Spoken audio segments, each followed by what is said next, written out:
Mga boss, magandang araw po ulit sa inyo at nandito po tayo sa isang video na kung saan ah, mag video po tayo ng pagpapalit nitong carburetor na itong ating Toyota Light Ace 5K, no? Ito po yung papalitan natin carburetor, yan. Ipapalit po natin dyan ito pong isang brand na replacement lang po ito, at katulad po nitong brand na to, yan, Nuasi po, replacement lang po yan, pero subukan po natin kung magiging matino po ang ating sasakyan, no? Kasi po kaya po tayo magpapalit nito dahil po sa medyo hindi na rin po maganda ang binibigay na gasolina nitong ating carburetor. So marami na rin pong problema ito at nagiging malakas na rin po sa gasolina. So ang gagawin po natin dito ay papalitan po natin at itong ating bagong carburetor, no? Po doon kaya po tayo magpapalit nito dahil po sa maraming beses na rin po itong binuksan at nilinisan.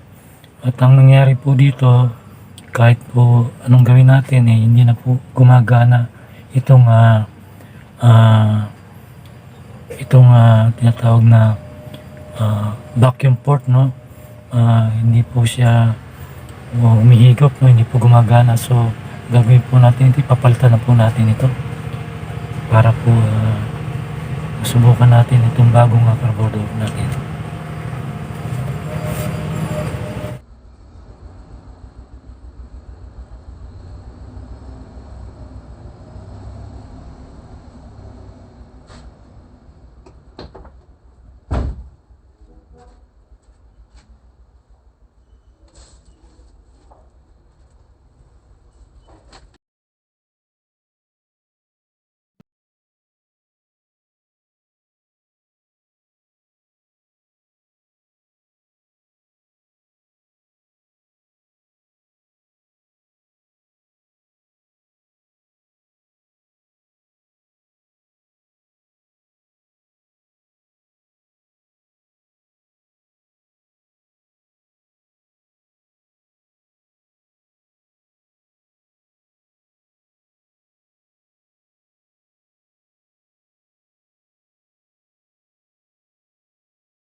Tsaka kaya po tayo magpapalit nito mga boss, problema rin po nito lagi na pong nag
po yung bago natin.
Kabit at naikabit na rin po talaga natin itong bagong carburetor natin, ano, at pinalitan na rin po natin ang mga hose nito, hoses, yan po, at subukan na po natin paanda rin kung successful po ang ating ginawa.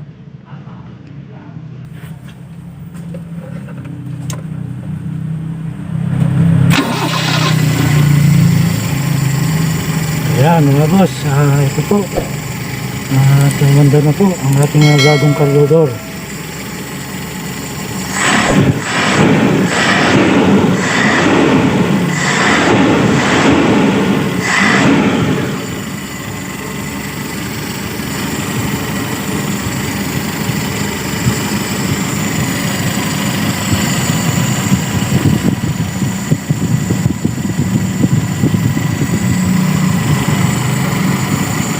So sa mga nanonood po, maraming salamat po sa inyo, at sana po at nakapagbigay tulong ako sa inyo regarding po dito sa ating carburetor.